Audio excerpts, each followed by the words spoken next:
After nearly 8 years of the Love Your Work podcast, I'm quitting. Here's why and what's next. This was Love Your Work, but I'm still David Cadavy.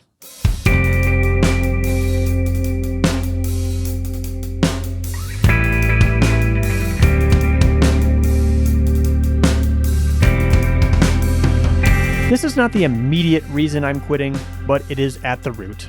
Podcasting is a bad business. When the indirect benefits of an activity run out, it's hard to keep doing it if it's not making money. I realized long ago podcasting is a bad business, but I kept going for other reasons. I'll explain why in a bit.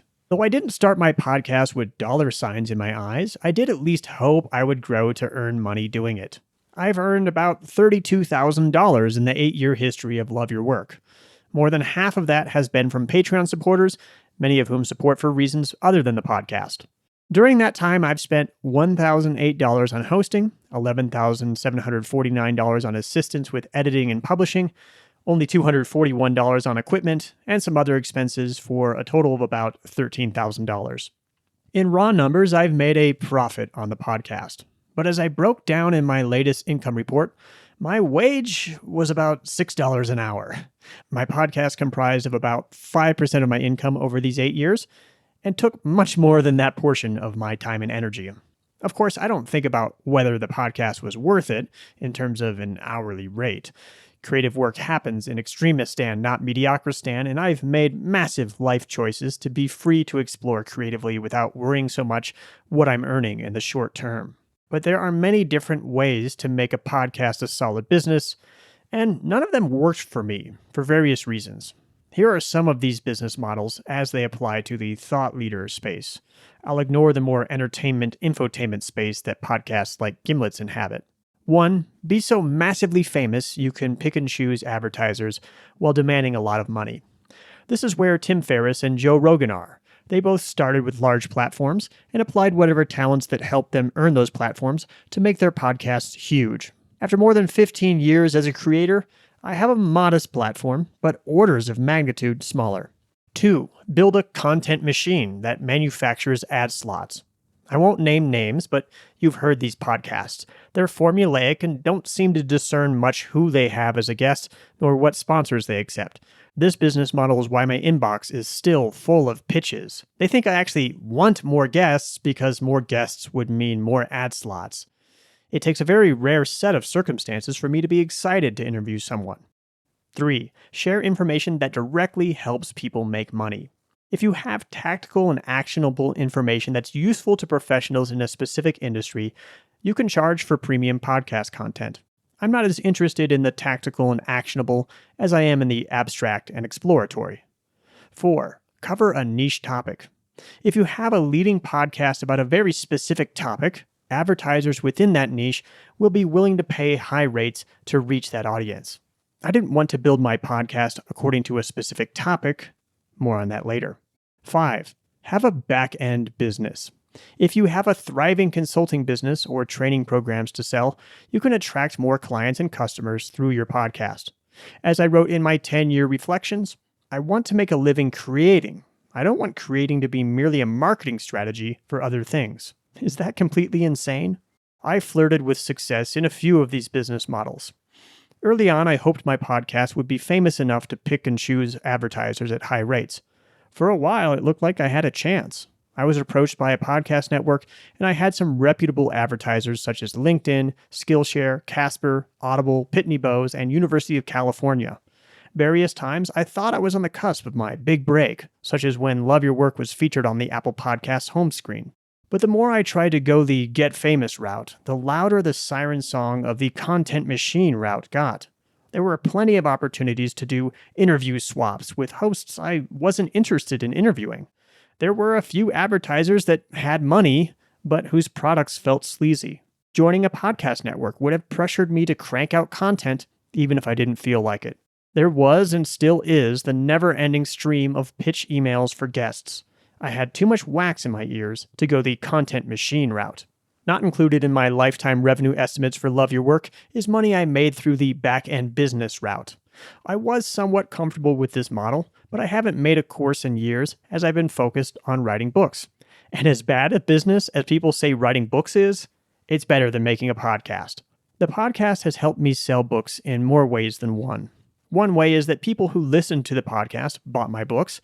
The other way is making my podcast helped me write my books.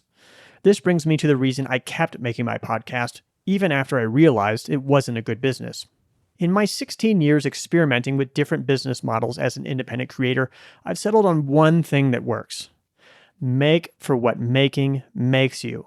If making a podcast, writing a book, sending a weekly newsletter, you name it, merely makes you money and doesn't make you who you want to be, what's the point? Sure, sometimes you don't feel like creating and you do it anyway. Yes, sometimes you pick one project over another because you think it will be more lucrative. But you can only redirect the river that is your creativity so much before it overflows and returns to its natural path. When I started Love Your Work and was struggling to make it big enough to work with an ad model, even if I wasn't bringing in lots of ad revenue, I was still connecting with and learning from my guests. It was an incredible privilege to have in-depth conversations with people like Seth Godin, Elise Bauer, and David Allen. It was like having my own personal advisory board of heroes. Talking to them helped me learn how to go off the beaten path and find my calling. I was able to find patterns in their stories that I could apply to my own life and career. I would be a completely different person today if I hadn't had those conversations. But there came a point when doing interviews was no longer serving me the way it once had. It was when I had gained the confidence, thanks to my previous guests, to explore further my own ideas. That's when I stopped interviewing guests so I'd have more time to explore. Love Your Work shifted from my personal advisory board to my personal sounding board, a sort of open mic where I fleshed out ideas. I got to see how it felt to effortfully explore each idea. I got to hear how they sounded when I read them aloud. I got to feel how they resonated or didn't with others. A couple years after I started Love Your Work, I started writing a book called Getting Art Done. Getting Art Done turned out to be 3 books, 2 of which I published. Love Your Work has been there to help me explore the ideas in these books. The Heart to Start was full of conversations from my early guests and came from my very real struggles in gaining the confidence to take my ideas seriously enough to pursue them.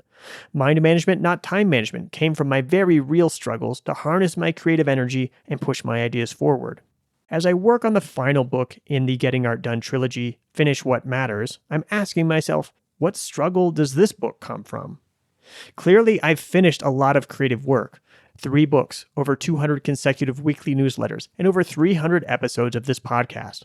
But as I've dwelt on that final word in the title, matters, I'm asking myself if I'm really working on what matters. Love Your Work and Getting Art Done have been an exploration in creative productivity. But at some point, writing about resistance becomes a form of resistance. I don't feel I've reached that point yet, but I don't want to. If I'm going to learn enough to write Finish What Matters, I have to really test my ideas of what matters. I've probably explored enough ideas through Love Your Work that I want to develop further and finish what matters. But for the time being, I need space to explore what matters. That's the biggest reason I'm quitting Love Your Work.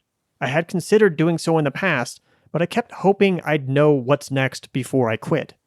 I've come to realize that I can't know what's next until I have the space to explore. It's a little scary to have that void, but it's also exciting. Furthermore, I've faced that void many times before, when I started on my own, after finishing each book, and a little bit after each podcast episode or newsletter. What's scarier now than facing the void is that I'll stick with what's safe and distract myself into dying with my best creations inside me. I could just say I'm taking a break, or not say anything at all and stop until I felt inspired to make a new episode.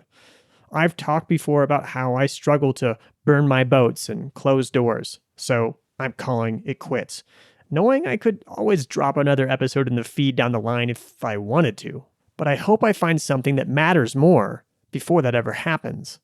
Thank you for listening to Love Your Work. Thank you especially to my Patreon supporters, who can of course feel free to stop supporting or keep supporting for the bonus content and to support what's next.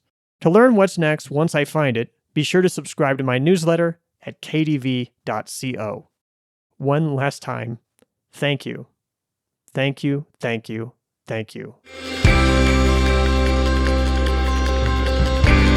One thing I've learned in over a decade as an independent creator is to invest in ideas. They really are everything. Most of them don't work out, but the ones that do can be big. I had one idea that led to a book deal and transformed my life. I had another idea that connected me with a company that later sold to Google, which brought a surprise payday. Big ideas start small, and the place I share my ideas first is my weekly newsletter. It's called Love Mondays, and each week I share a big little idea about how to break through to become a true original and make it as a creator. I also share my favorite quotes and books and tools for thought. Think of Love Mondays as like a shot of creative fuel to start off your week. There's several thousand subscribers. We're having a good time. Join Love Mondays at kdv.co/newsletter. That's kdv.co/newsletter. Love Your Work is brought to you exclusively by our Patreon supporters, including top supporters Jeffrey Mason and Bob Rosen. The theme music for Love Your Work is At Sea by Dorena from the album About Everything and More, by arrangement with Deep Elm Records at deepelm.com. Love Your Work is a production of Academy Inc.